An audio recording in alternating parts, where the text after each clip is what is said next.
I can pace now. I can pace. Okay. I take direction well. Well, I don't know how to beat that. Kim Bison is a great candidate. I'm so excited about that. That's fantastic. She obviously knows the issue. Now I got to tell you something that's very interesting. I did one event with your current congressman here. Well, what's his name? Paul Missing. Paul Missing. Yeah, Paul Missing. I did one event with him shortly after he got elected. Right, as a matter of fact, right up here off of Gratiot, and I came pulling into the facility, and there's 3 cop cars out in front, and I thought, well, you know, I was a fireman in Sterling Heights, and the cops used to like park out in front to catch speeders, and I thought, oh, this is a speed trap. They got a speed trap set up, right? And well, it turns out he didn't feel safe. Now, take into consideration, this was a Chamber of Commerce event. I mean, like, who's going to charge this stage, right? No, seriously, he felt like he needed police protection to meet with his constituents. I'm looking out. Kim, you didn't bring any cops today, so I guess you feel pretty good around average people. Thank you very much. Thank you very much for that. I did run for that seat one time, and I got to tell you, it is a big district. And it's great that she's getting help, and everybody in this room needs to get behind her. And we need to send her to Washington.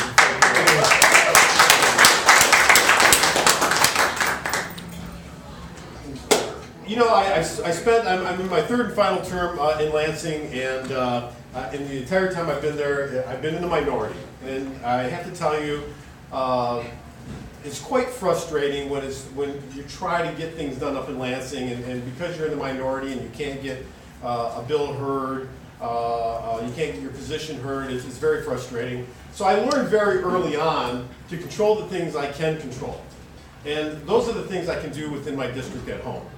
I am not a veteran, but one of the first committees I was put on was Military and Veterans Affairs, and I learned about the issues of veterans, and I grabbed a hold of that, and I worked with veterans. I go door to door, and I talk to veterans. We have here in Macomb County, we have a VA office that you pay for through your taxes, for those of you who live in Macomb County.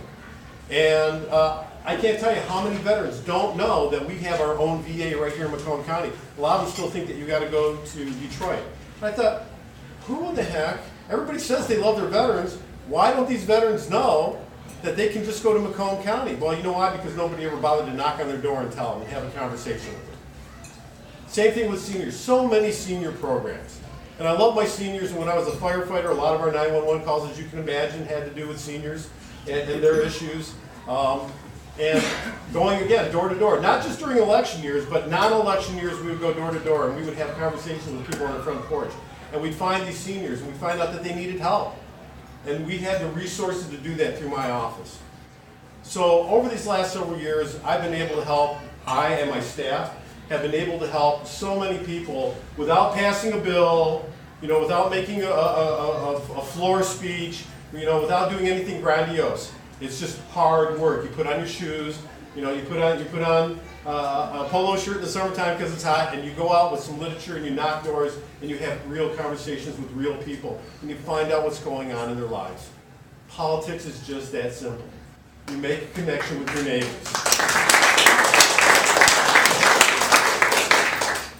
You know, my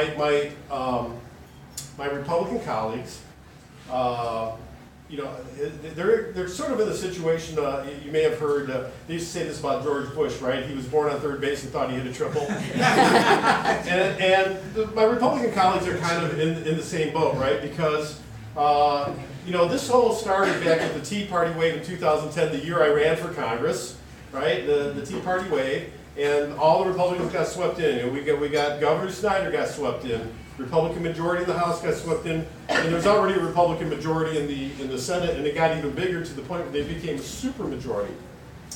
And they just thought that they were the smartest, greatest people in the world, and since they had full control, they could do whatever they wanted to do. So what did they do the very first thing right out of the gate? They wanted more jobs to come to Michigan, so how do you get more jobs to come to Michigan? You attack the unions, and they passed right to work. Very first thing, right out of the gate, right? Yeah, you go ahead, you can move that, that's great. And then they did the emergency manager. Now we had an emergency manager law, but it wasn't strong enough for them. They wanted a stronger emergency manager law because even though they love freedom and liberty, they don't like it at the local level when you're trying to do something for your local community.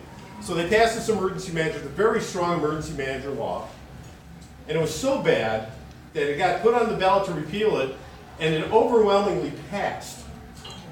Republicans and Democrats alike passed this ballot measure to repeal the emergency manager law. And what did the Republicans do? The people who they say they listen to the people back home, you know, the freedom, they passed another emergency manager law, just as tough. And what did that emergency manager law get us? Well, it's got us little dictatorships, right? But it got us split as well, right?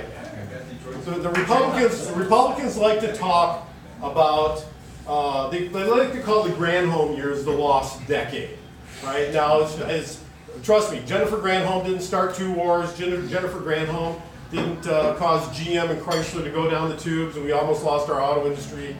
She didn't create the Great Recession, but she was the governor during that time. Well, they like to blame her, right? Yeah. They like to blame her, and they like to take credit for what they've done. Well, for a lot of kids in Flint, they got poisoned by that water. It's not the lost decade for them; it's the lost lifetime. Yeah, absolutely. And what about our kids in our failing schools? In our failing schools, it's a lost lifetime for them as well, because they didn't get the education that they deserved, that we paid for, and that money wasn't put back in education. So they failed. So they failed on right to work. Not one job created. Not one company moved in to the state from right to work. They failed on the emergency manager. They failed the people in Flint. They failed the people in Michigan. They failed on cutting taxes for the middle class. They failed on our roads package, where you're paying more money in gas taxes and fees, and our roads are continuing to get worse. They failed on roads and infrastructure. They failed on schools. The governor started this EAA program in Detroit, a complete failure, an absolute complete failure, to the point where they had to end the program. And who here pays for auto insurance? Have the rates gone down? Have the rates gone down? They failed on that as well. They have a record of failure over and over and over again. And it's time that we stop the record of failure, and it's time we start putting in people that are going to put a record of success for the people of the state of Michigan. And I'm ready to do that.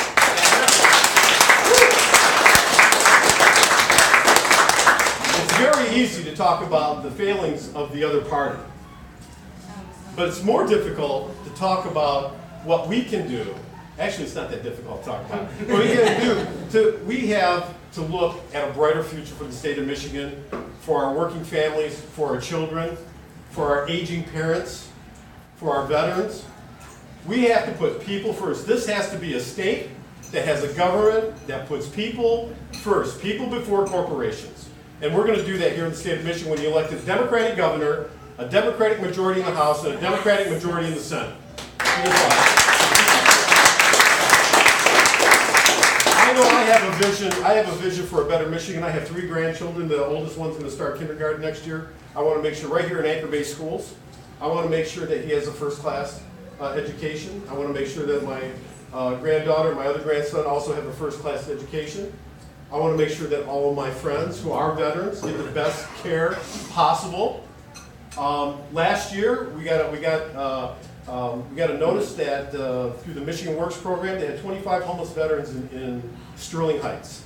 And Michigan Works does this program. It's a boot camp to help veterans get jobs. So they teach them how to do resumes. They help them look for work. They teach the soft skills and so forth. The problem is these guys weren't shelterless, but they were homeless. They were couch surfing, right, with people. But one of the things that they didn't have was proper business attire. So a friend of mine that works at the fire department where I used to work found out about this. He contacted me. I contacted my local VFW, and I also contacted Goodwill Industries. And all of us combined together to start this program called Operation Suit Up. And we collected gently used business attire to keep at the VFW hall. And any veteran who goes through that program that needs business attire gets free business attire. And the firefighters are also paying for the alteration. We didn't need a government plan. We didn't need to make great fanfare out of it, although I did put it on social media. But we just did it because that was the right thing to do, and you deserve a government that does the right thing. And we are a full-time legislature, and you deserve people who are out there working full-time, not just during election season. They need to work full-time and earn their money. So, I'm done. Michigan has term limits. I cannot run for state house again. I'm in my third and final term. I am running for state senate in the 10th district, which is all of Sterling Heights, the majority of Clinton Township, and all of Macomb Township. It is an open seat. The current state senator, who is Republican, is term limited as well. So we're looking to flip that seat. Yes. And we have other seats. I have my good friends who I think are speaking later. Laura Wynn running in the 24th, which is Macomb, Clinton, and Harrison Township. And Wissam Naom running in Sterling Heights, Utica, and Shelby Township. And those are the seats. And Kim, not Kim Marzon, I'm sorry. Andrea, yes, running in northern Macomb Township, Richmond, Armada. Anything else? Ray, part of Memphis, Macomb proper. Yeah. Is that it? Is that it? And then we also have someone who's running in the 36th. Yep. Oh, back up. I Okay. keep walking off my mark. Okay. And all of us together are going to work hard, and we're going to go knock doors, and we're going to talk to constituents, and we're going to find out what's on people's mind, and we're going to build a level of trust that when they go to vote in November, they're going to vote for a Democrat, and we're going to take back the House, we're going to take back the Senate, we're going to take back the governor's office, and Michigan's going to start moving forward on a people-driven government to make sure that we're the best state, and businesses will move. And I got to tell you this, right? The proof is in the pudding. The Republicans think they've done a great job. Well, why isn't Amazon moving here? Right? We couldn't even crack the top 20. And Amazon didn't move here, and they told us why they didn't move here. We don't have the talent, which means we haven't provided the level of education that we need for our kids. And we don't have the infrastructure. Our roads are falling apart, our sewers are falling apart, we don't have mass transportation. People can't move from point A to point B. People who are struggling in Detroit, they can't afford a car, let alone their auto insurance, can't even get a bus to take them out to the suburbs to get a job.